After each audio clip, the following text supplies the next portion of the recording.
Hello, my name is Keegan Cormier, and this is the end of semester reflection on what I've learned for business conduct. Um, I'm not too good at making videos explaining topics that I've learned over this semester. It's all kind of comes together as like one big block, but I'll do my best. We have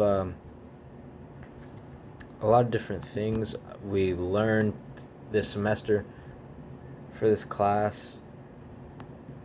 We could start with the beginning chapters. They those are the most foggiest. I think I'll save them towards the end then, but we can go with kind of like chapter 15, conflict and external behaviors, right? That one was actually really interesting to me.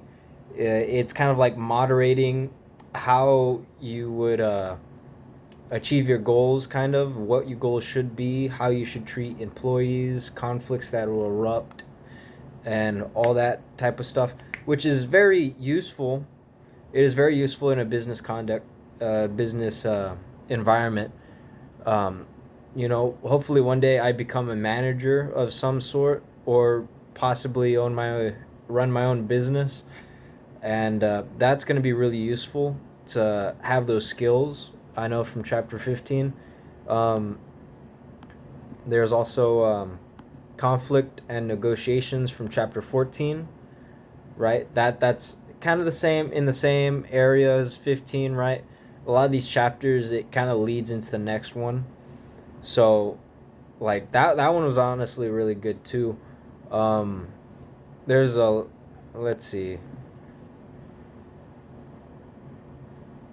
Um, Chapter 13, organizational power and politics. That was an interesting one, right? Because as a manager, you have all the power per se, you could say, but like as a leader, leaders have influence and power though that isn't accounted for. That was honestly really interesting. Something I looked into was the someone that's perceived as a leader will have more power over a group than a manager would, because a manager just manages, but a leader leads, and that's that power that it's not built into the system, but it's there, right? So if you want to be a good manager, you would find the leader and let the leader lead in a group scenario, in a group context. That is also an interesting thing I learned from those chapters. Um, there was a lot of talking about groups. Chapters 9 and 10 was intergroup relations and stuff like that, and that kind of leads into the the later chapters with leadership in chapter 12. But it's all the same. um, you got to be real careful when you're making your groups, right? That was a big thing that I kept on coming back to, right? Was conflicts in groups, how you make your groups, how you do this, how you do that. That was interesting because I didn't think about some of the things, right? Um, Being a problem, like different cultures, right? Japanese culture versus an American culture, right? One is much more early and on time, you can say, and a lot more business oriented, and maybe another one's more family, right? U.S. you could say is more family than Japanese culture, and there's a disconnect. So there might not be as much understanding um, as if they were in the same culture. So that's something to keep in mind when you make groups, right? And I always find you should break the ice. If you're going to make a group, you make a group. Okay, the first day, we're not going to even focus on the work. Okay, yes, we should, but we need to get together as a group and we need to like understand each other and like team activities, team building activities, team bonding.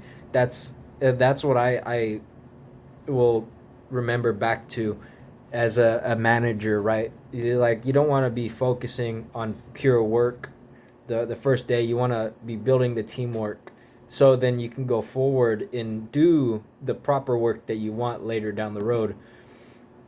Um, there was, oh yes, chapter 8, performance appraisal and awards. That one was really interesting to me because I had never heard of some of the things that they were doing. Like work performance appraisal. Yeah, you go and you answer a couple questions, and maybe at the end of a semester, or your manager would just look at your performance. Well, they have special. There are some places where you have special places where you go, you get pulled out from your job and you get performed in a separate location. I found that crazy. That's a lot of time and effort, and one of the downsides to that is you don't get approved, right? Maybe it's an off day, right? And it doesn't take into account to the work you did before. Like, what is that? That was crazy to me, but also it has its place. There was also multiple different, right? There was the ones where the managers would grade throughout your performance, or they would just wait until the end and then they'll grade it based on whatever you did, right? I think of a point system, right? I like a point system. Where I work, we have a point system for going above and beyond, and then like things like you show up late or you're no show. We have point systems for that, and I like that method. You can do that, right? But it just leaves out, because I work in customer service, like great customer service. My job expects that, but sometimes it's like hard to give it. Okay, not everyone gives the greatest customer service, and you know, some days you really don't want to be there, and some days you're like, yeah, this is good. This is like what I signed up for. But yeah, the performance appraisals was really interesting, and as a manager, that's something definitely you're gonna have to take into account when you're running a business and you have employees under you, because you want to get them paid what they're worth, right? You know. And let's see what we got. That was also good. Chapter 6, the per per appraisal, perception. That's what it was. Perception in what the manager does, right? I have it right here in front of me. I just can't read it, but it was perceptions in managers. That one was interesting because you hear about a lot about that, right? You go and you'll work, and you perceive your manager as lazy, maybe because they're on their phone. They're always checking their phone. I can't have my phone. Why can you have yours? Right? And that's the unfairness, right? You also get that with favoritism and employees, right? Why is this person always getting what they want? Eh, right? And that's something you got to avoid, because you can't have any problems in the workplace. A lot of these chapters will cover problems in the workplace because of something being incorrect, or the manager doing something wrong, right? That's there's always a part where it becomes toxic in a way, and you gotta stir it clear. You gotta be honest. You gotta be open with people, um, and say, okay, well, the reason why I have my phone is because I need it as a manager, right? The bosses are checking with me, and maybe if you always have your phone and you're always checking it, maybe give some leeway to like your customers. I mean, employees, right? Um, but yeah, there's different things like that, right? There's people being favoritism. You don't want favoritism in the workplace. It's not going to end good. But yeah. And then there was another chapter,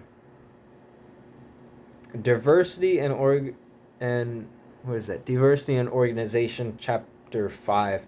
That one, that was an interesting chapter. I disagreed with the diversity in organizations, right? And I don't want to touch on politics too much, but you I want a team. Everyone's diverse in their own way. This is what I said weeks ago when I written about it. Everyone's diverse in their own way, right? If you can't grab two people and say they're the same person, right? You can say they have same characteristics and same mannerisms maybe, but they're not the same person. Even twins aren't the same person, right? So I think this diversity stuff in organizations, like everyone's diverse in their own way. So like, what does that even mean?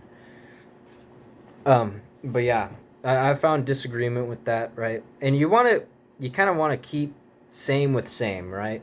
Uh, to avoid much problems, you want to keep people that have common interest and can work together effectively. You want to keep them together. You don't want to break that up. Unless maybe you're studying them and like maybe you want their tactics to go out to other teams as a manager. But I would not recommend breaking up good teams because they're already good and solid teams. Um, that was one I had a lot of disagreement with, but I did come away with some of the stuff it was saying. I could understand it, right? I see where it's coming from for some of that. Um,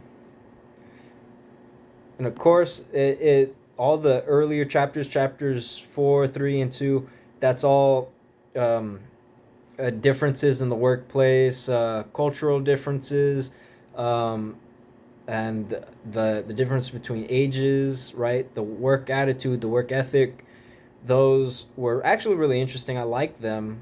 They're easier because you see the older group of people when they work harder, you could say. And I'm actually very pressured because where I work, it's I can relax if I have a younger person, right? Maybe someone close to my age, right? If we're working together, okay, relax, relax. But if I go work for someone that's a little bit older and I see that, I'm like, if they're going, I gotta be going, right? I can't relax.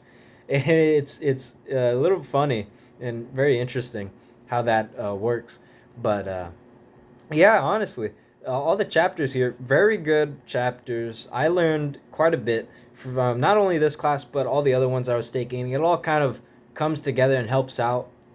But yeah, I really enjoyed learning and reading these different chapters. So that's going to be